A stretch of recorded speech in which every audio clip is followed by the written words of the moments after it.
था। हम चैप्टर क्या पढ़ रहे हैं? प्रोडक्शन। और कल हमने पढ़ा था प्रोडक्शन फंक्शन दो टाइम पीरियड में हमको पढ़ना है। क्या? एक शॉर्ट रन और एक, ठीक है, दोनों दोनों को समझना है कि शॉर्ट रन में प्रोडक्शन कैसे होता है, लॉन्ग रन में प्रोडक्शन कैसे होता है। अगर शॉर्ट रन में प्रोडक्शन को समझना है, शॉर्ट रन में अगर हम प्रोडक्शन को समझना चाहते हैं तो हमें क्या पढ़ना पड़ेगा? एक लॉ जिसका नाम क्या है? लॉ ऑफ वेरिएबल प्रपोर्शंस या लॉ ऑफ वेरिएबल प्रपोर्शनेट भी कहते हैं। और ये जो लॉ है, तो सुनना बेटा, असली में ये लॉ आने से पहले ये लॉ तो क्या था? It was given by Alfred Marshall. Alfred Marshall दुनिया का वो आदमी था जो बड़ा चंट था, दूसरों के लॉ ढूंढता था, उसमें कमियां फाइंड आउट करता था और उसको ठीक करके अपने नाम से लॉन्च कर देता था और दुनिया में वाह ही हो जाती थी, बोले और वाह यार अल्फ्रेड मार्शल ने दिया। तो असली में ये लॉ किसने दिया? अल्फ्रेड मार्शल ने। लेकिन ये लॉ उसने ओरिजिनली बनाया नहीं, इट वॉज अ मॉडिफिकेशन। उसने सिर्फ एक एग्जिस्टिंग लॉ जो पहले से बना हुआ था उसको बस ठीक कर दिया, उसकी गलतियों को ठीक कर दिया। तो याद रखिएगा बेटा, लॉ ऑफ वेरिएबल प्रोपोर्शन किस लॉ पे बना हुआ है? Law of returns two factor. It is a systematic modification of law of returns two factor. असली में शॉर्ट रन का लॉ, बेटा मोबाइल अंदर रख ले, शॉर्ट रन का लॉ क्या था? शॉर्ट रन में एक लॉ चलता था जिसको बोलते हैं, पास्ट में शॉर्ट रन में एक लॉ चलता था जिसको बोलते थे रिटर्न्स टू फैक्टर। क्या बोलते थे? Returns two factor. सोचो, शॉर्ट रन में रिटर्न्स टू फैक्टर है या फैक्टर्स है? फैक्टर। तो इसका मतलब रिटर्न्स किसकी वजह से आ रही है? सिर्फ एक फैक्टर की वजह से। क्योंकि एक फैक्टर तो क्या है? याद रखो भाई, कैपिटल तो फिक्स ही रहता है, सही है कि नहीं है भाई? शॉर्ट रन में सबको पता है कैपिटल तो क्या है? कांस्टेंट है। सिर्फ लेबर क्या कर सकते हो आप? तो लेबर को बढ़ाने से तो आउटपुट आएगा, इसलिए क्या कह रहे हैं? रिटर्न्स टू फैक्टर, फैक्टर्स नहीं है, है ना। अब सुनना, लॉन्ग रन में कौन सा लॉ लगता है? Returns to scale. पता है स्केल का मतलब क्या होता है? लॉन्ग रन में कौन सा फैक्टर से आएगा आउटपुट? कैपिटल से या लेबर से? दोनों से। दोनों मतलब ऑल इनपुट्स। ऑल इनपुट्स को बोलते हैं स्केल। क्या बोलते हैं? समझ में आई मेरी बात? तो रिटर्न्स टू स्केल का मतलब क्या है कि लॉन्ग रन में जो रिटर्न्स आते हैं, आउटपुट जो आएगा वो किसकी वजह से आता है? Because of both the factors. लेकिन शॉर्ट रन में तो सिर्फ एक ही वजह से आता है, वो कौन सा फैक्टर है? लेबर। सही है कि नहीं है ना? बात समझते हो? तो ये लॉ किसने दिया? रिटर्न्स टू फैक्टर नाम का एक लॉ था, जो लॉ किसने दिया? Law of returns two factor. ये किसने दिया? उसका नाम था एच गोसेन। क्या नाम था? अब सुनना, इन भाई साहब ने क्या कहा था, जर्मन इकोनॉमिस्ट था ये, इसने क्या कहा था वो सुनना, क्योंकि उसमें कुछ कमी होगी, उस कमी को कौन ठीक किया?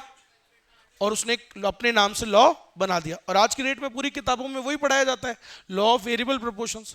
बहुत कम किताबों में बताया जाता है कि वो एक लॉ वो किस पर बेस्ड है, वो इस पर बेस्ड है, इसी पे बना हुआ है, ठीक है। तो सुनना क्या क्या कहा एच गोसेन ने, सुनना भाई, किसके बारे में? ये लॉ किस पर बेस्ड है बेटा? Short run. अभी हम कुछ भी लॉन्ग रन का नहीं पढ़ रहे हैं, सिर्फ शॉर्ट रन ही समझ रहे हैं। तो क्या कहा था एच गोसेन ने? पहले सुनना, इसने कहा था, एक लाइन बोली थी बढ़िया सी, देखो, keeping the fixed factor constant in the short run. Short run में हम क्या करते हैं, जब हमने कोई बिजनेस चालू किया तो फिक्स्ड फैक्टर को कांस्टेंट मानते हुए जब हम वेरिएबल फैक्टर को बढ़ाएंगे, ठीक है, keeping the fixed factors constant when variable factor is increased. जब हम वेरिएबल फैक्टर को बढ़ाएंगे then output tends to change. क्या बोला वो? Output tends to. सुनना, इसका हिंदी में क्या मतलब हुआ? सर, जब हम कोई भी बिजनेस को चालू करते हैं तो फिक्स फैक्टर को फिक्स मानते हुए किसको जब हम बढ़ाएंगे, मान लो ये तो 4 है, लेबर भी 4 है, मान लो आउटपुट है 5000 यूनिट्स। सुनना, तो क्या बोला एच गोसेन कि फिक्स फैक्टर को फिक्स मानते हुए, मतलब keeping the fix factor fix, 4 fix factor को फिक्स रखते हुए जब हम एक लेबर बढ़ाएंगे तो हमारा आउटपुट क्या होने लगेगा? चेंज होने लगेगा, ऐसा उसने कहा। क्या कहा उसने? Output tends to change. अब सुनना, क्या कमी करी उसने, मैं बताता हूं आपको। आपको भी पता है फिक्स फैक्टर तो फिक्स ही रहते हैं, उसको तो चेंज नहीं कर सकते, सिर्फ लेबर बढ़ा सकते हैं। तो एक एक लेबर जब हम बढ़ाएंगे तो आउटपुट बदलने लगेगा, ऐसा कौन कह रहा है? H Gaussian. अब क्या कमी है इसके लॉ में? सही तो बोल रहा है सर, आपको भी लग रहा है क्या गलत बोल रहा है? सही तो बोल रहा है भाई। शॉर्ट रन में फिक्स फैक्टर को फिक्स मान, बेटा बातें नहीं यार, मैं जब पढ़ा हूं मेरे को टुन टुन टुन बीच में आवाज नहीं, पढ़ना है पढ़ो, नहीं पढ़ना है मत पढ़ो, लेकिन चुप रहो, मैं बाहर निकाल दूंगा। क्योंकि अब कल परसों समझा दिया था मैंने, जब अब मेन टॉपिक चालू हो चुके हैं इसमें पंचायती नहीं कोई भी।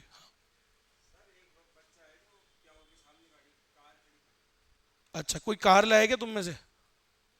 कोई भी कार लाया क्या तुम में से? कोई भी नहीं है? चलो बेटा बातें मत करो यार, ये तो मेरे को डिस्टर्ब होता है पढ़ाने में। हाँ भाई, तो याद रखना क्या गलत बोला वो? सही तो लग रहा है सर। शॉर्ट रन में क्या होता है? Keeping the fix factor constant. जब हम वेरिएबल फैक्टर को बढ़ाएंगे तो आउटपुट बदलने लगेगा। सही है ना? हो तो रहा है, सही तो बोल रहा है सर, कहां बेचारा गलत बोला? अब सुनना, गलत नहीं बोला, इसने क्या छोड़ दी? थोड़ी सी कमी, इनकम्प्लीट है, थोड़ा सा है ना, गड़बड़ है। क्या गड़बड़ी है अब सुनना। इसने क्या कहा? In the short run keeping the fix factors constant, सही बोला। When variable factor is increased output tends to change. कहां गलती है? आउटपुट में। मैंने कल पढ़ाया था आपको आउटपुट कितने प्रकार का होता है? 3। इसने क्या नहीं बताया? कौन सा आउटपुट? विच आउटपुट? इसने कहा कमी छोड़ दी? सर क्लियरली बताया नहीं कि कौन से आउटपुट की बात कर रहे हो। आउटपुट तो 3 होते हैं, total product, TP, AP, MP. कौन सा बढ़ेगा ये तो बता। तो पहली मिस्टेक क्या हो गई? टाइप ऑफ प्रोडक्ट, इसने टाइप ऑफ आउटपुट नहीं बताया। इसने बोला आउटपुट बढ़ेगा, कौन सा बढ़ेगा, कौन सा वाला, ये नहीं बताया। सही है कि नहीं है? एक और कमी छोड़ दी इसने। इसने बोला आउटपुट टेंड्स टू चेंज, का मतलब तो बढ़ना घटना दोनों होता है, ये भी नहीं बताया क्लियरली। सही है कि बढ़ेगा या, तो 2 मिस्टेक्स कर दी ना इसने। इसने क्या नहीं बताया? इसने क्या नहीं बताया? विच आउटपुट। और क्या नहीं बताया? कि वो इंक्रीज होगा या, वो तो कुछ भी हो सकता है। तो बस ये 2 गलतियां किसने ठीक कर दी? अल्फ्रेड मार्शल ने। और इसी बाकी सब एज इट इज चिपका दिया और पूरा एक इस नाम से लॉ बना दिया, जिसको हम आज हम क्या कहते हैं? Law of variable proportions. तो आपको याद रहना चाहिए कि लॉ ऑफ वेरिएबल प्रोपोर्शंस किस लॉ पे बना हुआ है? Law of returns two factor पे। रिटर्न्स टू फैक्टर क्यों बोलते हैं? क्योंकि रिटर्न्स किसकी वजह से आ रही है? सिर्फ एक फैक्टर से ही तो आ रही है, वो तो दूसरा तो कांस्टेंट ही है। सही है? अब सुनिएगा क्या क्या लिखा हुआ है मैंने। देखो स्टार्ट करने जा रहा हूं लॉ ऑफ वेरिएबल प्रोपोर्शंस। तो sir this law is based on, किसका लॉ है? ये भी शॉर्ट रन पे ही बेस्ड है। This law is a systematic modification of law of returns two factor. तीसरी बात, अब सुनना, वेरी इंपॉर्टेंट क्वेश्चन। जब भी क्वेश्चन आता है तो ये बच्चे गड़बड़ी कर देते हैं, पढ़ते ही नहीं क्योंकि ठीक से। सुनना, इस लॉ के 2 नाम और हैं, 2 नाम है, मतलब it is also called law of returns two variable input. Law of returns two variable input, ये इसका नाम क्यों रखा बताओ? क्योंकि सर जो रिटर्न्स किसकी वजह से आ रही हैं? वेरिएबल इनपुट की वजह से ही तो आ रही हैं, क्योंकि फिक्स फैक्टर तो क्या है? सही है? तो बेसिकली रिटर्न्स क्यों आ रही हैं? The output increases due to, output किसकी वजह से चेंज हो रहा है? बोलो। Output is due to only variable factor which is, कौन सा है? लेबर। समझ रहे हो ना? शॉर्ट रन में तो जो भी बेटा आउटपुट में बदलाव आ रहा है वो किस कारण आ रहा है? लेबर के कारण ही तो आ रहा है। अरे ये देखो अभी तो मिटाया भी नहीं मैंने, यहां पे जो आउटपुट में चेंज आ रहा था किस कारण आ रहा था? सिर्फ लेबर के कारण। तो सही तो बोल रहा है। इसको और क्या कहते हैं? This law is also called, short run के लॉ को, लॉ ऑफ रिटर्न्स टू कौन सा इनपुट? सर क्योंकि रिटर्न्स किसकी वजह से आ रहे हैं? वेरिएबल इनपुट की वजह से ही तो आ रहे हैं। सही है क्या भाई? फिक्स फैक्टर तो फिक्स ही चल रहा है। सर मैं सबको पहला नाम, रीजन भी याद होना चाहिए, रीजन ही तो बोल रहा हूं। इसको क्यों बोलते हैं law of returns two variable input? Because the output या रिटर्न्स जो आ रही हैं किसकी वजह से आ रही हैं? Because of variable input. Fix factor तो फिक्स है, तो इसलिए मैंने रीजन लिख दिया उधर कि आउटपुट किसकी वजह से आ रहा है सर? द आउटपुट और रिटर्न्स अराइजेस ड्यू टू कौन सा फैक्टर? आउटपुट अराइजेस या रिटर्न्स अराइजेस ड्यू टू किसकी वजह से? वेरिएबल फैक्टर की वजह से। अच्छा एक और नाम है इसका, सुनना, ये मोस्ट डिफिकल्ट क्वेश्चंस में आया हुआ है ये, ठीक है, क्योंकि इस पे कोई ध्यान ही नहीं देता था। लॉ ऑफ वेरिएबल प्रोपोर्शंस का एक और नाम है क्या? Law of diminishing marginal returns. अब इसको क्यों, इसका रीजन क्या है वो मैं अभी आपको सिर्फ लिखवा सकता हूं, समझा नहीं सकता, क्योंकि मैंने अभी आपको ये लॉ पढ़ाया ही नहीं। पढ़ा दूंगा तो अपने आप समझ जाओगे कि इसको ये क्यों बोला। समझ गए कि इसको क्या कहा गया है, law of diminishing marginal returns. तो इसका रीजन लिखवा देता हूं, समझाऊंगा नहीं, समझाऊंगा बाद में। तो इसका रीजन है, लिख लो, एमपी इवेंचुअली डिमिनिशेस। मतलब कोई भी बिजनेस हो, एक टाइम के बाद एमपी इवेंचुअली डिमिनिश होगा ही होगा। इन शॉर्ट रन होगा ही होगा। क्या मतलब है, मतलब हिंदी में मतलब बता देता हूं, समझा नहीं पाऊंगा क्योंकि सिर्फ लाइन बताऊंगा। क्यों ऐसा कहा इसने कि law of diminishing marginal returns. Sir जो रिटर्न्स है मार्जिनल रिटर्न्स एमपी, वो डिमिनिश होता है इवेंचुअली। इवेंचुअली मतलब कोई भी बिजनेस हो, एक टाइम के बाद वो गिरेगा ही गिरेगा। क्यों गिरेगा, क्योंकि किसकी कमी बढ़ेगी बढ़ेगी। क्या नहीं बढ़ा सकते तुम, कल पढ़ी थी ना कमी, याद है टेबल। एक एमपी पहले बढ़ता है, फिर वो गिरेगा ही गिरेगा। चाहे कोई भी बिजनेस हो सर, वो गिरना ही है, क्योंकि किसकी कमी बढ़ती है बाद में, सर फिक्स फैक्टर की कमी बढ़ेगी ना। क्योंकि लेबर और capital they are imperfect substitute of each other. क्या लेबर और कैपिटल एक दूसरे को परफेक्टली सब्स्टिट्यूट कर सकते हैं? सोचो, जरूरत है कैपिटल की, क्या लेबर बढ़ाने से काम हो जाएगा? समझ रहे हो ना मेरी बात को, क्लियर है सबको? तो इसीलिए इसका नाम है, रीजन ये याद रखिएगा, यही लाइन आएगी एग्जाम में, एमपी इवेंचुअली डिमिनिशेस। अब आपको स्टार्ट करने जा रहा हूं मैं लॉ। मैंने आपको इसका बैकग्राउंड दे दिया पूरा का पूरा कि ये लॉ किस पर बना है, कहां से आया। ठीक है, स्टार्ट करें। तो सुनना बेटा, सबसे पहले तो कुछ अजम्पशन ले लेते हैं। इसका बेसिक अजम्पशन क्या है, assumption of law of variable proportionate. इसका बेसिक अजम्पशन क्या है sir? This is a law based on कौन सा time sir? Law of variable proportion किसका लॉ है? शॉर्ट रन का। So it is based on short run. अच्छा, short run में क्या होता है सर? वही एक्सप्लेन कर दो। शॉर्ट रन में क्या होता है सर? वो एक फैक्टर क्या मान के चलते हैं सर? वो फैक्टर का नाम क्या है? कैपिटल। कोई टेक्नोलॉजी भी बोलते हैं, स्टेट ऑफ टेक्नोलॉजी हम क्या मान के चलते हैं? मतलब जो टेक्नोलॉजी स्टार्टिंग में खरीदी वही पूरे टाइम क्या रहेगी। जो प्लांट तुमने बनाया, प्लांट मतलब प्लांट में 4 मशीनें खरीदी, वही कुछ समय तक क्या रहेगी, कांस्टेंट। उसको आप इंक्रीज, क्योंकि तुम्हारा क्या चल रहा है अभी, शॉर्ट रन। प्लांट क्या होता है, अब सुनना, बचपन से लिखते आ रहे हो आप अकाउंट्स में, प्लांट एंड मशीनरी, है ना, लिखते आ रहे हो ना। प्लांट और मशीनरी में क्या फर्क होता है? Plant is a group of machines. एक वो पूरा जो सेटअप होता है ना, उसको बोलते हैं प्लांट। और मशीन क्या होता है? सिर्फ एक मशीन को बोलते हैं। समझ में आया सभी को? पक्का? तो सुनिएगा, जैसे प्लांट क्या है, मारुति का एक प्लांट है, कहां पर? हीरो, ये गुड़गांव में। अब प्लांट का मतलब क्या है सर? पूरा सेटअप लगा हुआ है उधर।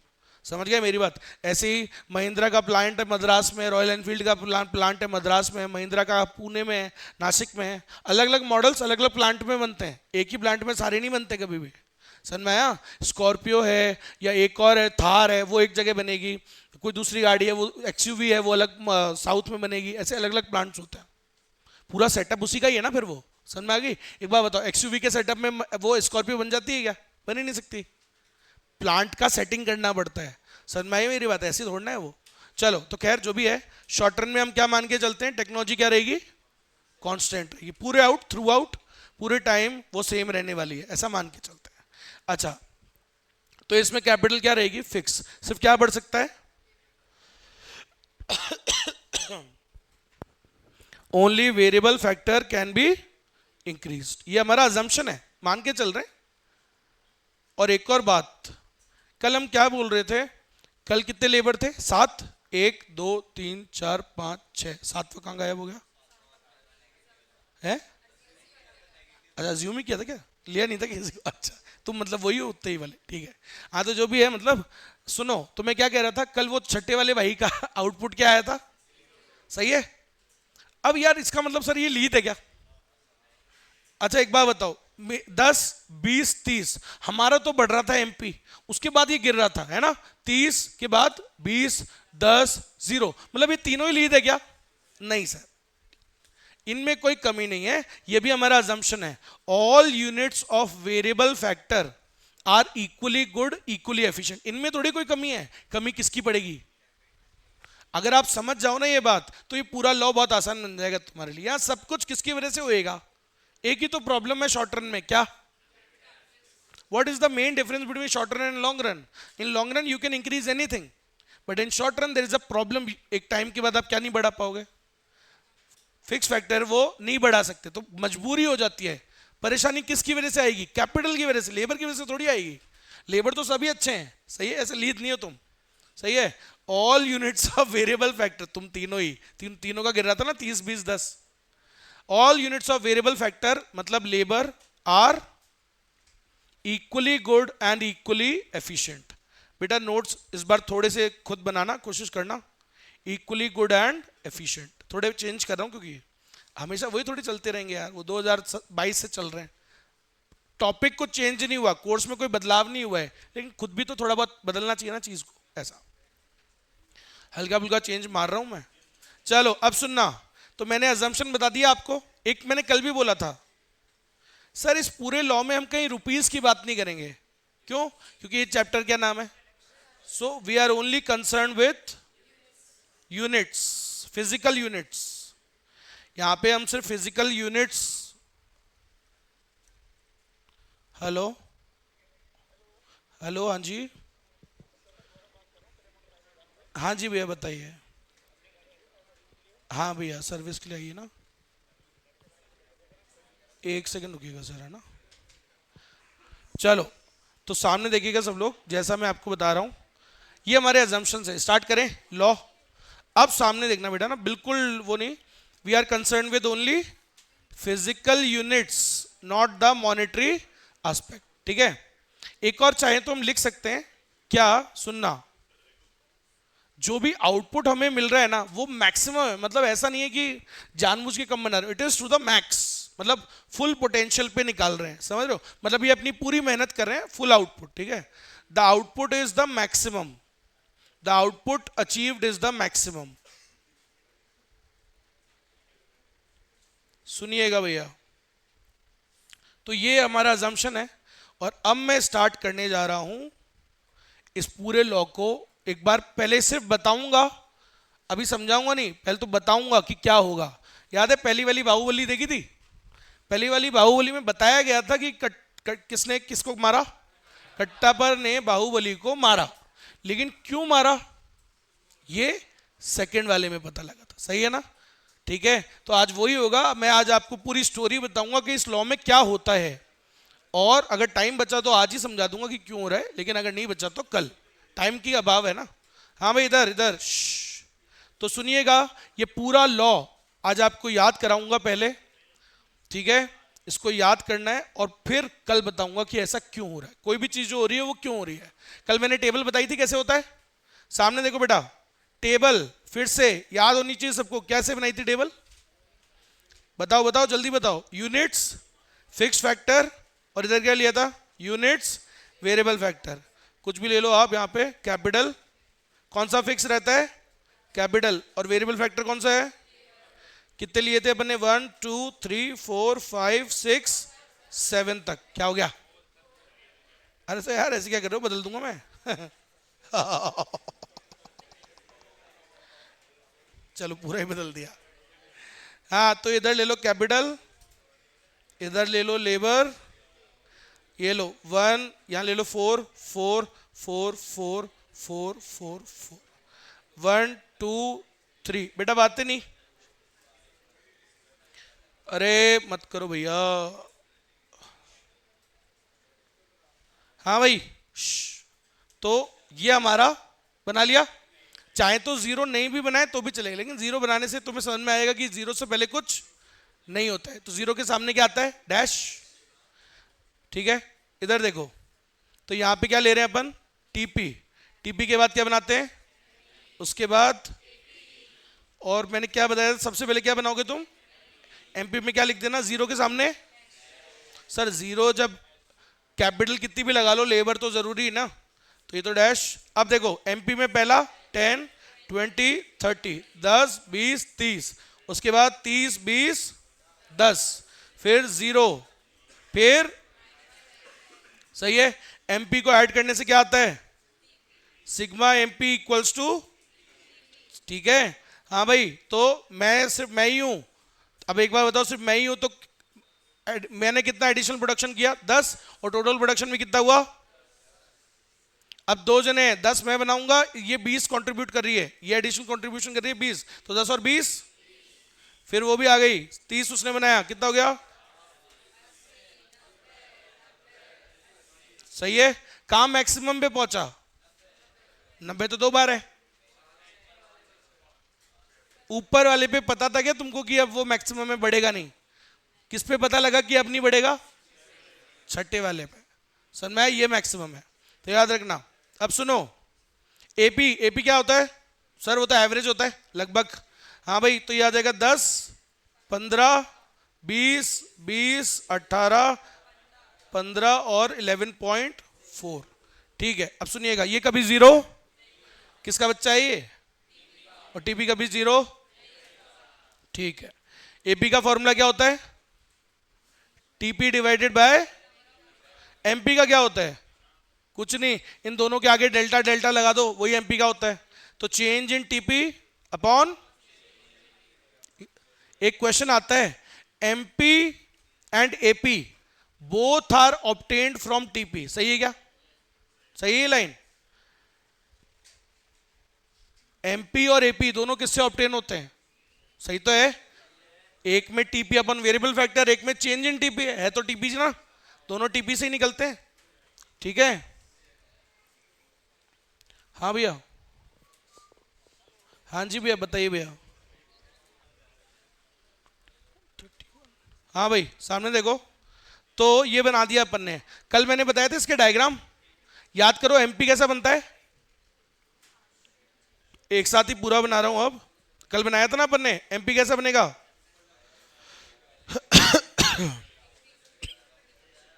अब सुनना बेटा, ये जो डायग्राम है इसको अच्छे से देखना, क्योंकि आज आपको होमवर्क में 3 बार डायग्राम बना के लाना है, और जैसा मैं बनाऊंगा बिल्कुल एज इट इज बना के लाना है। ठीक है, कोई ऊपर नीचे नहीं चलेगा, बिल्कुल सेम टू सेम। देखो, एक्स एक्सिस पे हम क्या लेते हैं? यूनिट्स ऑफ वेरिएबल फैक्टर, और वाई पे क्या लेते हैं? प्रोडक्ट, आउटपुट, प्रोडक्ट और आउटपुट लेते हैं। ठीक है, एक्स पे क्या लेते हैं?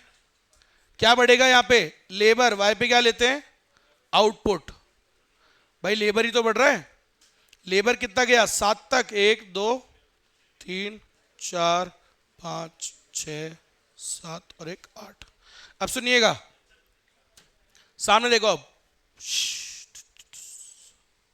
सबसे पहले क्या बनाएंगे? हमेशा जो टेबल में सबसे पहले बनाया था, क्या बनाया था? तो जो टेबल में बनाया वही यहां पे बनेगा सबसे पहले। एमपी, एमपी कैसा होता है सर? देखो आप वैल्यूज को देखो, 10 20 30 बढ़ता है, फिर गिरता है, 30 20 10, 0 तक गया, फिर 0 पे आ गया, एक्स एक्सिस को टच करेगा, फिर नेगेटिव। तो सर ये अगर ये बनाए हम, तो देखो ये कैसा बनता है, ये पहले बढ़ेगा, बढ़ रहा है बढ़ रहा है बढ़ रहा है, कौन सी यूनिट तक बढ़ रहा है? 3rd तक। तो समझ रहे हो, 3rd तक बढ़ रहा है, उसके जस्ट बाद गिरेगा, है ना? फ्री हैंड बनते, कोई स्केल से मत बना देना, ये मैथ्स नहीं है, समझो यूं बिल्कुल ही खींच दिया तुमने ट्रायंगल, फ्री हैंड बनता है। ठीक है, तो फ्री हैंड बनाएंगे एकदम, 3 तक बढ़ाएंगे, 3 पे बढ़ने के बाद गिरेगा, गिरता है, गिर रहा है गिर रहा है गिर रहा है, कौन सी यूनिट तक गिरा? देखो 30 20 10, 0 तक। 0 कौन सी यूनिट पे? 6ठी पे। तो देखो ये गिर रहा है गिर रहा है गिर रहा है, ये आ गया, टच कर गया, अब फिर नेगेटिव, 7वीं पे नेगेटिव है ना, ये लो। तो सर ये हो गया आपका एमपी। अब इसमें 2 पॉइंट्स हैं, ढंग से सुनना, सारे डिफिकल्ट क्वेश्चन इस डायग्राम से होते हैं। जब भी कोई भी डिफिकल्ट क्वेश्चन आएगा, आप ये डायग्राम बनाओगे, आंसर निकल के आ जाएगा। अब सुनो, छोटे छोटे पॉइंट्स हैं, उनके बारे में याद रखना है। देखो एमपी जहां पे 0 हुआ, एक तो ये, और एक एमपी का टॉप पॉइंट। ठीक है, अब देखो क्या करना है, यहां से एक डैश डैश करके ऊपर अपन हल्का सा लाइन बनाएंगे। ठीक है, क्योंकि एमपी जहां 0 होता है बेटा, टीपी वहां पे, तो ये बात याद, ये करस्पॉन्डिंग होना चाहिए, इसमें ऊपर नीचे नहीं कर देना कि तुम्हारा कहीं टेढ़ा जा रहा हो, एकदम सीधा होना चाहिए। समझ गए? इस लाइन के बिल्कुल सीधा, है ना? और यहां पे भी ये पॉइंट क्यों इंपॉर्टेंट है पता है? यहां पे ये क्यों इंपॉर्टेंट है? यहां से टीपी की रेट बदलेगी। अभी तक यहां तक टीपी कैसे बढ़ेगा? तेजी से, इंक्रीजिंग रेट, बाद में स्पीड बदल जाएगी, इसलिए ये पॉइंट इंपॉर्टेंट है। और जहां से रेट चेंज होती है उसे बोलते हैं पॉइंट ऑफ इन्फ्लेक्शन। क्या बोलते हैं? Point of inflection. इन्फेक्शन नहीं होता, इन्फ्लेक्शन। सही है, स्टैट्स में भी आता है, पढ़ाया होगा मैडम ने है? अच्छा भूल जाओ कुछ नहीं होता, आएगा, लेकिन कोरिलेशन चैप्टर पढ़ाएंगे तब आएगा। कोरिलेशन हो गया, आएगा आएगा आएगा आएगा, गलती बोल दिया हाँ इधर देखो आएगा आएगा। इट इंक्रीजेज विद टीपी का। अब क्या बनेगा? अगला अगला पॉइंट क्या बनाया था अपन ने? एमपी के बाद एमपी के बाद एपी बनाया था, टीपी। एपी बोल रही थी ना, हाँ तो पाप लगे ऐसे, ऐसे थोड़ी होता है। टीपी, टीपी कैसे बढ़ता है? इट इंक्रीजेज विद, देखो सर तेजी से बढ़ता है, बढ़ रहा है बढ़ रहा है बढ़ रहा है बढ़ रहा है बढ़ रहा है बढ़ रहा है बढ़ रहा है तेजी से। अब अंदर की तरफ थोड़ा सा मैंने पुश करे, इस डायग्राम को समझना, इसको अंदर रखा, थोड़ा दबाने की कोशिश करी इसको अंदर, ताकि इंक्रीजिंग रेट थोड़ी दबे, है ना। और डिमिनिशिंग रेट में क्या दिखाओगे? थोड़ा अब इसको, अब देखो कैसे बना रहा हूं। डिमिनिशिंग रेट कैसी होती है? स्लो बढ़ेगा, धीरे धीरे धीरे धीरे, ठीक है। फिर कहां पहुंच जाएगा? 5वें पे पहुंच गया था मैक्सिमम तो 90, और 90 पे फिर 90, तो ये 5वें पे देखो 90 और 90 पे फिर दिख रहा है ये फर्क, कांस्टेंट है ना 2 बार। उसके बाद, अरे उसके बाद गिरेगा। ये होता है इसका परफेक्ट डायग्राम, ऊपर नीचे बिल्कुल चेंज नहीं होना चाहिए। याद रखो ये पॉइंट्स करस्पॉन्डिंग रहने चाहिए। जहां एमपी 0 होता है, टीपी क्या होता है? जहां ये है ना, ये मैच करने चाहिए एक लाइन में, और ये मैच होने चाहिए एक लाइन में, नहीं तो गलत हो जाएगा आंसर, याद रखना। चलो तो और सुनो सब लोग, अभी क्या बना दिया हमने? अच्छा, इस पॉइंट को क्या बोलते हैं जहां से रेट बदलती है? पहले इंक्रीजिंग रेट, फिर डिमिनिशिंग रेट। फिर इस पॉइंट को क्या कहते हैं? पॉइंट ऑफ इन्फ्लेक्शन, इन्फ्लेक्शन, ठीक है। और उसके बाद इसको क्या बोलते हैं? ये हाईएस्ट पॉइंट है। टीपी क्या होता है यहां पे? मैक्सिमम। चलो और सुनना, हाँ भाई, अब लास्ट डायग्राम क्या है? एपी। अब एपी का तो कोई चक्कर नहीं है, एपी तो क्या होता है? 2 ही काम करता है, देखो बढ़ रहा है बढ़ रहा है बढ़ रहा है बढ़ रहा है, कहां पहुंचा? मैक्सिमम पे। देखो एपी का हाईएस्ट पॉइंट क्या है? 20, और जहां वो हाईएस्ट पे है वहीं पे वो किसके बराबर है? एमपी के। तो यहां वो एमपी को काटेगा, दोनों की वैल्यू बराबर है ना। जब भी 2 कर्व की वैल्यू बराबर होती है, या तो टच करते हैं या काटेंगे, पढ़ाया था ना वो, टच मारते तो मतलब दोनों का बराबर होता है, दोनों बराबर है। अब आप देखना, तो इनिशियली एपी कम होता है, देखो आप, इनिशियली सॉरी एपी, देखो एपी की वैल्यू क्या है? एमपी बड़ा होता है, एमपी ऊपर तेजी से भागता है, एमपी तेजी से भागता है। अब आप एपी को देखो, एपी बढ़ तो रहा है 10 15 20, लेकिन अभी भी किससे कम है? एमपी से। इन दोनों का भी रिलेशन देखना आप, इन दोनों का भी अलग गेम चलता है। कौन बड़ा है स्टार्टिंग में? एमपी। और बाद में कौन बड़ा हो जाता है? देखो नीचे वाले एरिया में एपी बड़ा हो जाता है। तो पहले एमपी बड़ा होता है, बाद में। अब देखो, कोई बात नहीं, डायग्राम देखो तुम, तो डायग्राम बना रहा हूं मैं ब्लू कलर से, या ग्रीन ले लेते हैं, चलो। तो एपी क्या करता है सर? देखो बढ़ता है, कौन सी यूनिट पे वो काट रहा है? चौथी पे। चौथी पे मतलब यहां कहीं काटेगा वो, देखो चौथी पे काट रहा है ना, यहां कहीं काटना चाहिए। अब देखो, तो एपी कैसा होता है? बढ़ रहा है बढ़ रहा है बढ़ रहा है बढ़ रहा है, तीसरी और चौथी पे बराबर है, देख लो तीसरी और चौथी पे बराबर है वो 20 20, इतना ध्यान रखना है अपने को, है ना। तो तीसरी और चौथी पे अनचेंजिंग, वो अनचेंज्ड है, और जहां ये मैक्सिमम है वहीं काटेगा उसको। और काटते ही बेटा सुनना, यहां काट रहा है, एमपी को वो काट रहा है जहां पे वो मैक्सिमम है, और काटते ही गिरेगा, इसको काटते ही नीचे गिराना है आपको, है ना, ऐसा। तो ये होता है आपका AP. So now this is the perfect diagram, जहां छोटी छोटी बातों का आपको ध्यान रखना है, ठीक है। 3 डायग्राम कॉपी में चेक करूंगा, जिसके नहीं मिले ना 3 का 9 करूंगा, बाहर बिठा के और गर्मी में बनवाऊंगा। सही बता रहा हूं मैं, पढ़ाई के मामले में गंदा आदमी हूं मैं। तो याद रखना 3 मतलब 3, और यूज करने डिफरेंट कलर्स। कि तुम्हें क्या लग रहा है, मेरे को मस्ती चढ़ रही थी क्या इधर अलग अलग कलर यूज करने की? बेटा ये मस्ती की वजह से नहीं, ये इंपॉर्टेंट है। अलग अलग कलर्स का यूज कीजिएगा। घर में नॉर्मली 3 कलर तो मिल ही जाएंगे, रेड ब्लैक ब्लू, और एक ग्रीन भी मिल जाए तो बढ़िया है, ठीक है। 3 कलर से बनाने हैं 3 डायग्राम कल। देखूंगा कॉपी में। हाँ भाई, आपको पता है ये लॉ अगर डायग्राम बनाना आ जाए तो ये लॉ कभी याद करना पड़ता ही नहीं है, डायग्राम देख के ही लॉस लिख सकते हो आप पूरा। समझ रहे हो, इसलिए ये डायग्राम इंपॉर्टेंट है क्योंकि ये हर चीज बता रहा है। ठीक है, लो बेटा इसका फोटो ले लो बेटा, ले लिया है किसी ने, ग्रुप पे डाल देना, फिर एक आगे जाएगा। चलो अब मैं इस डायग्राम को देख के पूरा लॉ लिखूंगा। ठीक है, ढंग से इसका ले लो फोटो। इस डायग्राम को देख के पूरा लॉ में लिखने वाला हूं।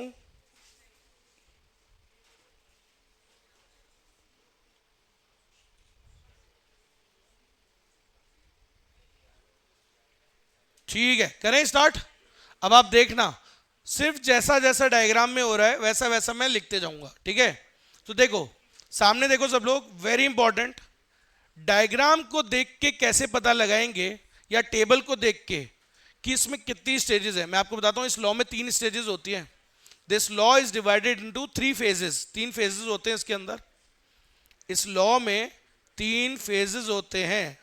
ठीक है, एक होता है लॉ ऑफ इंक्रीजिंग रिटर्न्स, क्या नाम होता है, इंक्रीजिंग रिटर्न्स टू फैक्टर, पूरा नाम IRF, increasing returns two factor. ऐसे 3 स्टेजेस होती हैं। सर कैसे पता लगेगा कौन सी स्टेज कहां तक है? अब सुनना और देखो ढंग से, टेबल में कैसे पता करेंगे कौन सी स्टेज, दोनों में आना चाहिए, क्वेश्चन कुछ भी आ सकता है। एक टेबल दे देगा, तुमसे पूछेगा कि इस स्टेज ये कौन सी स्टेज है, यहां तक होगी, कौन सी स्टेज कहां तक है, तो कैसे चेक करते हैं? देखो जहां पे ये MP मैक्सिमम AP मैक्सिमम है ना, AP का हाईएस्ट पॉइंट कहां पर है? अरे AP का हाईएस्ट पॉइंट कहां पर है? ये 2020।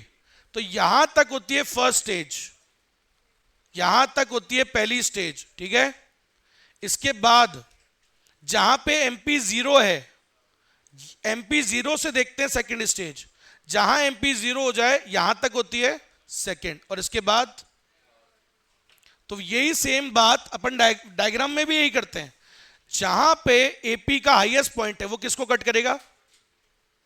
भाई बराबर है ना MP और AP, तो जहां MP और AP कट कर रहे हैं ना एक दूसरे को, वहां तक होती है फर्स्ट स्टेज। सुनना बेटा, स्कूल वाली पढ़ाई बुलशिट होती है। स्कूल के अंदर पहली स्टेज बताई जाती है यहां पे, सुनिएगा, ये इस पॉइंट पे, ठीक है, और असली में सेकंड स्टेज होती है इस पॉइंट पे। समझ गए सब लोग? तो ये फर्क आ जाता है, इसलिए स्कूल वाला तो क्या कर लेना, अनलर्न, भूल जाना।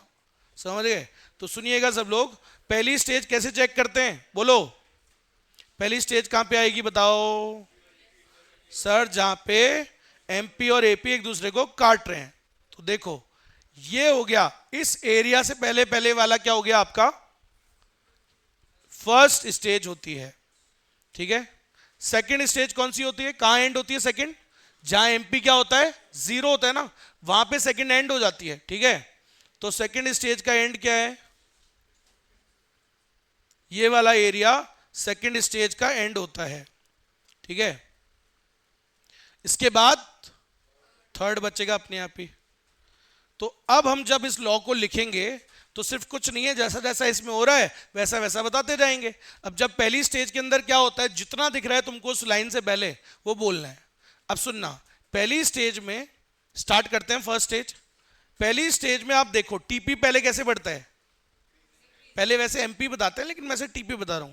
TP पहले कैसे बढ़ रहा है, और पहली ही स्टेज में रेट बदल गई। तो ये तो 2 पार्ट्स में बताएंगे हम, फिर पहले हम फर्स्ट स्टेज को 2 पार्ट में बताएंगे क्योंकि यहां बदल रहा है ना, बीच में ही चेंज हो गया बीच में। समझ गए? तो 2 पार्ट्स में बताएंगे। ठीक है, चलो स्टार्ट करते हैं। तो सामने देखिएगा पहला पार्ट, देखो क्या होता है पहली स्टेज में, ढंग से देखना बेटा, डायग्राम देख के ही लिख रहा हूं मैं, कुछ नया नहीं कर रहा, इसलिए बोल रहा हूं, अभी सिर्फ आपको याद करा रहा हूं कि इस लॉ में क्या होता है, क्यों होता है वो कल। ठीक, तो सुनिएगा सब लोग, पहली स्टेज कैसे समझाते हैं, वो लाइन तो बार बार बोलनी है, कौन सी? वही रिटर्न्स टू फैक्टर वाली, कीपिंग द शॉर्ट रन में जब हम क्या करते हैं, इन शॉर्ट रन, बोलो इन शॉर्ट रन क्या होता है, keeping the fixed factors constant. जब हम क्या बढ़ाएंगे, keeping the fixed factor constant when one variable factor is increased. तो जब हम एक वेरिएबल फैक्टर को बढ़ाएंगे तो क्या होगा, अब बताओ तो क्या होगा, देन इनिशियली, अब देखो ये सब कौन बोल रहा है, कौन बोल रहा है? Alfred Marshall. उसने तो गलती कर दी थी ना, उसने तो बताया ही नहीं था कौन सा आउटपुट। अब देखो ये भाई बताएगा पूरा क्लियरली, ठीक है, कि क्या क्या होता है। तो देन इनिशियली बताओ क्या हो रहा है। पहले टीपी कैसे बढ़ रहा है, एमपी क्या कर रहा है, एमपी बढ़ रहा है। दो पार्ट्स में बना रहा हूं अभी, फर्स्ट स्टेज को दो में बांट रहा हूं, और एपी भी क्या कर रहा है, बढ़ रहा है। तो अभी जितना मैंने येलो किया वो वही वही बताना है बस, ठीक है।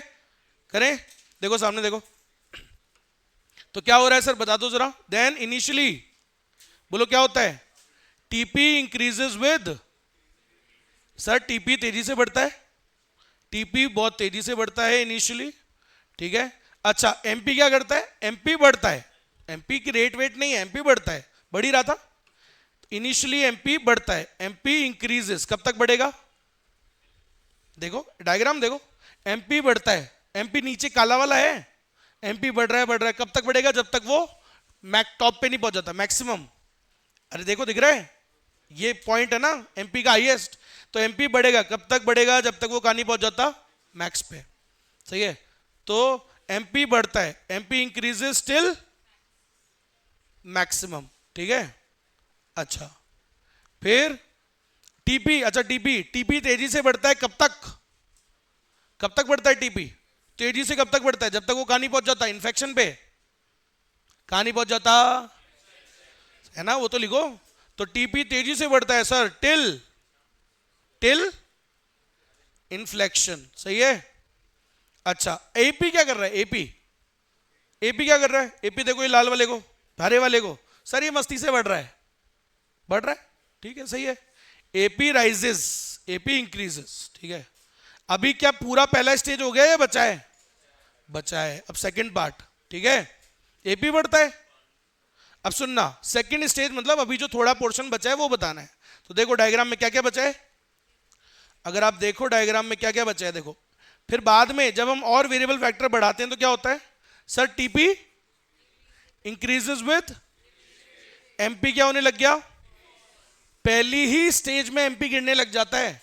स्कूल में नहीं होता ऐसा, स्कूल में सेकंड स्टेज में होता है, यहां पे पहली ही स्टेज में एमपी गिरने लग जाता है। और एपी अभी भी क्या कर रहा है, सर एपी अभी भी बढ़ रहा है टिल, बढ़ते जाएगा जब तक वो कहां नहीं पहुंच जाता, मैक्सिमम पे। और मैक्सिमम पे वो किसको कट करेगा, एपी एमपी को काटेगा। ये बातें बतानी है। तो अब आप देखो जो जो मैंने अभी हाईलाइट किया ये सब बताऊंगा। बताओ क्या होता है फर्स्ट स्टेज में, जब हम और बढ़ाते हैं तो क्या होगा, सर पहली ही स्टेज में कीपिंग, सर और तो कोई चारा है नहीं, फिक्स फैक्टर तो फिक्स ही रहेगा, क्या बढ़ा सकते हो सिर्फ, so keeping the fix factor constant when more variable factors are increased, जब हम और वेरिएबल फैक्टर को बढ़ाएंगे तो क्या होगा, बताओ क्या होगा, अरे बोलो बोलो। Then TP starts increasing with diminishing rate, ठीक है, डिमिनिशिंग रेट से बढ़ेगा। अच्छा टीपी धीरे धीरे बढ़ते जाएगा, और फिर एमपी फॉल करना स्टार्ट कर देगा, स्टार्ट्स फॉलिंग, एक एक वर्ड का गेम है बेटा, इट स्टार्ट्स फॉलिंग, वो गिरना चालू कर देगा। एपी क्या करेगा, एपी अभी भी बढ़ेगा, कंटिन्यूस राइजिंग, कब तक, जब तक वो मैक्सिमम नहीं हो जाता। और किसको काटेगा, तो देखो सर एपी कंटिन्यूस, वर्ड आ चुका है, कंटिन्यूस राइजिंग या इंक्रीजिंग, ठीक है, टिल इट इज मैक्सिमम। और वो मैक्सिमम पे किसको कट करता है, AP cuts MP at this point, at this point. समझ में आया क्या, अरे बोलो। ये पूरी पहली स्टेज जैसा जैसा हो रहा था मैंने बता दी, मैंने कुछ बदला किया, कुछ चेंज किया है कि कुछ, कि जो डायग्राम में नहीं हो रहा हो वो मैंने बोला हो, कुछ भी नहीं बोला ऐसा, जो डायग्राम में हो रहा है वही बोल रहा हूं, ठीक है। अब आप देखो सेकंड स्टेज तो बड़ा आसान है, पहले वाले में लिखा था when one more variable one factor is increased, क्योंकि एक एक करके ही तो बढ़ाते हैं, इसलिए एक एक करके बढ़ा रहे हैं ना, एक एक करके ऐसा करके। हाँ और बोलो बड़े, सेकंड स्टेज में क्या क्या हो रहा है देख के बताओ। सेकंड में देखो अब आएगा दिमाग, देखते हैं कितना है, क्या कर रहा है टीपी, जब हम और वेरिएबल फैक्टर बढ़ाएंगे 4 5, क्या होगा फिर, टीपी कैसे बढ़ेगा, जहां पे डिमिनिशिंग रेट से बढ़ेगा या वो पहले से डिमिनिशिंग रेट से बढ़ रहा है, तो वो तो पहले से ही बढ़ रहा है, तो TP continues to increase with diminishing rate. TP ने स्टार्ट किया है धीरे धीरे बढ़ना या पहले से ही हो रहा है? तो वो तो पहले से ही हो रहा है ना, कंटिन्यू वर्ड बोलोगे। अच्छा एमपी, एमपी कौन सा है? काला वाला। तो ये गिरना देखो सेकंड स्टेज में क्या हो रहा है, ये गिर रहा है, यहां से गिरना चालू हुआ है या पहले से गिर रहा है? ये तो पहले से ही गिर रहा है ना। यहां पे भी क्या बोलोगे? एमपी, ऊपर वाली बात कंटिन्यू हो रही है। अच्छा एपी में क्या हो रहा है? एपी स्टार्ट्स फॉलिंग, वो स्टार्ट होगा फॉल होना। सही है, तो जो जो हो रहा है जरा बता दो। ठीक है, लो देखो भाई, तो सेकंड स्टेज में क्या होता है जरा बताओ। सेकंड स्टेज में ऐसी लाइन बनाए थे, सुनना भाई, सेकंड का नाम क्या होता है? Law of diminishing returns two factor. यहां पे कौन सी रिटर्न्स आती हैं? डीआरएफ बोलते हैं इसको शॉर्ट में। क्या होता है इस स्टेज में जरा बताओ। सर क्या कुछ नहीं, जब हम और वेरिएबल फैक्टर्स बढ़ाएंगे, क्योंकि और कुछ तो बढ़ा नहीं सकते और कोई मजबूरी है, तो देखो बाद में क्या होता है फिर, कीपिंग द, बोलो, keeping the fixed factor constant when variable factors are increased continuously. अब एक वर्ड क्या डाल दिया मैंने? Continuously. When variable factors are increase, लगातार बढ़ाया जा रहे हो सर, तो बाद में क्या होगा? एक लिमिट के बाद क्या होगा सर? रिटर्न्स गिरने लग जाएगी। देन बोलो क्या होगा? TP starts increasing with diminishing rate. TP continues to increase, continues increasing. Sir TP अभी भी कैसे बढ़ेगा? Increasing with diminishing rate. कब तक बढ़ेगा ऐसे? देखो आप डायग्राम, टीपी धीरे धीरे कब तक बढ़ेगा? जब तक वो कहां नहीं पहुंच जाता? मैक्सिमम पे। तो sir TP increasing, TP continues increasing with diminishing rate till it reaches maximum. अच्छा एमपी क्या कर रहा है बताओ? MP starts falling, MP continues falling. Sir वो अभी भी क्या करेगा? सर फॉलिंग तो ऊपर ही चालू हो गई थी उसकी, अब तो कंटिन्यू करेगा ना, अभी भी गिरेगा। कब तक गिरते रहेगा? एमपी कंटिन्यूज फॉलिंग कब तक? Till it reaches, till it reaches zero. सही है। अच्छा एमपी, एपी क्या कर रहा है? एपी स्टार्ट्स फॉलिंग, वो गिरेगा, बस गिरना चालू हुआ है। तो ये होता है आपका सेकंड स्टेज के अंदर। क्यों होता है ऐसा वो कल बताऊंगा, क्या होता है वो मैंने आज बताया कि क्या क्या हो रहा है। सही है। अब तीसरी स्टेज सुनना बेटा, तीसरी का नाम होता है, तीसरी देखो एक दो समझ में आती है, तीसरी आती है तो बहुत पिटाई होगी। तीसरे का नाम क्या है? Law of negative returns two factor. वहां तक सही था ना, छठे तक, वहां तक ठीक था, लेकिन छठे के बाद सातवां जो आपने लेवर बुलाया था, जब उसका एमपी 0 आ गया था, क्या उसको बढ़ाने की जरूरत थी? नहीं। लेकिन आप अति करोगे, एक्सेसिवली करोगे तो क्या होगा? वही होगा। तो इसलिए समझो, जिन जो जो मोबाइल देख रहे हैं बेटा, पता सबको होता है, बोलते नहीं है हम, क्योंकि आप अति कर रहे हो, अति का तो दुष्परिणाम होगा। लास्ट में यू विल बी, सिर्फ क्या रह जाएगा आपके पास? मोबाइल, और रिजल्ट नेगेटिव। मोबाइल तो वहीं रहेगा, इंटरनेट वहीं रहेगा, कहां जाएगा? चल जाएगा कहीं? क्या कंटेंट खत्म हो जाएगा? ये सब वहीं रहेगा बेटा। करियर लेकिन निकल जाएगा हाथ से। इसलिए समझो, ये बीए नहीं है, ये सीए है। बीए अलग होता है, नेगेटिव रिटर्न्स टू फैक्टर। तो सुनिएगा, क्यों बोला मैंने? एक्सेसिव वर्ड आता है यहां पे। क्या बोला था? एक्सेसिवली बढ़ाओगे तो यही होगा सर। शॉर्ट रन का मतलब ये थोड़ी है कि आप बढ़ाए जाओ लेबर। क्या लेबर को बढ़ाने से कैपिटल की जरूरत खत्म हो जाएगी? क्या जरूरत किसकी है? दोनों इम्परफेक्ट सब्स्टिट्यूट है सर। सिर्फ लेबर को बढ़ाने से उसका काम थोड़ा ना पूरा हो जाएगा, जरूरत तो कैपिटल की है, तो वही लाना पड़ता है। तो उसको बढ़ाने से कोई फर्क थोड़ी आएगा, नुकसान और होएगा उल्टा अब तो, क्योंकि अति कर रहे हो आप। तो याद रखिएगा क्या वर्ड लिखूंगा आप, देखो आप, keeping the fixed factor constant when variable factors are increased excessively. क्या वर्ड डाला मैंने?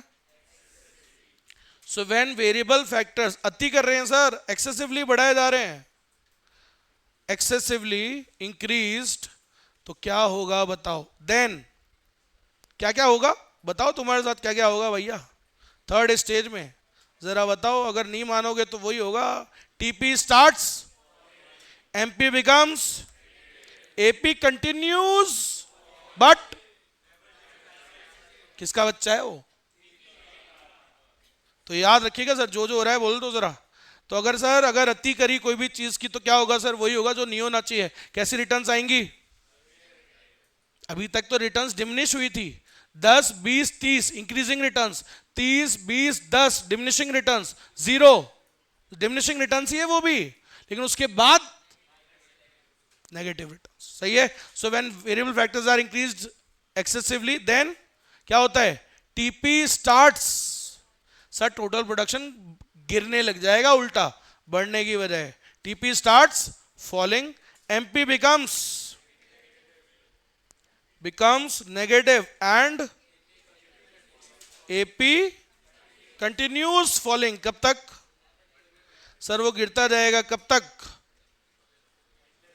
बस गिरता ही जाएगा, बट नेवर जीरो।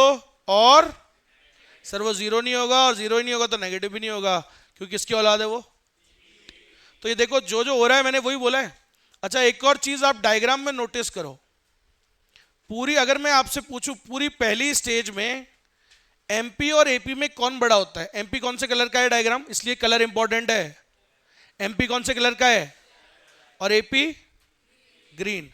कौन सा बड़ा है पूरी पहली स्टेज में? कौन सा? MP is dash AP, MP is greater than, और एंड में बिल्कुल बराबर पे आता है, लेकिन पूरी पहली स्टेज में वो बड़ा होता है। अब उसके बाद वाली स्टेज में अगर आप देखो, आंखें खोलो, इन दोनों स्टेजेस में कौन बड़ा है? अब एमपी इज स्मॉलर देन। तो ये याद रखना है बेटा, डायग्राम बनाओगे सारे बड़े काम हो जाते हैं डायग्राम से ही। तो याद रखना पूरी पहली स्टेज में क्या होता है सर? बोलो, एमपी इज ग्रेटर देन। सही है। और लास्ट में क्या हो जाता है? जहां काट रहा है वो वहां तो बराबर ही है, तभी तो काट रहा है।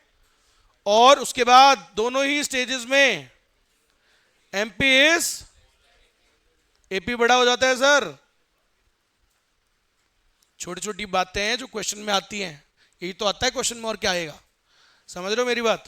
तुमसे इतना टिपिकल ऐसा क्वेश्चन पूछता है वो, एमपी दे रखा है, ठीक है, कोई भी आउटपुट है, कुछ भी दे रखा है, एमपी इज 20 एपी इज 10, ठीक है।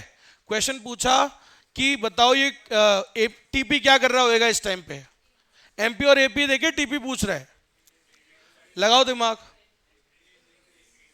अब साफ दिख रहा है sir MP is greater than, इसका मतलब अभी कौन सी स्टेज चल रही होगी? तो पूरी पहली स्टेज में तो वो बढ़ता है। ऐसे क्वेश्चन आ जाते हैं, वैल्यूज देख के दिमाग लगाने को बोलेगा कि कौन सी चल रही है। इसलिए टेबल से भी आना चाहिए आपको समझ में, डायग्राम से भी आना चाहिए, और एक्सप्लेनेशन भी आना चाहिए। हर छोटी छोटी चीज आपको याद होनी चाहिए, तभी वो फुल नंबर आते हैं। आगे बात समझ में? ठीक है। तो ये होता है आपका लॉ, और ये होता है पूरा आपका लॉ होता है, इसको क्या बोलते हैं? Law of variable proportion. अब मैं आपको बता सकता हूं कि इस लॉ का एक और नाम क्या था?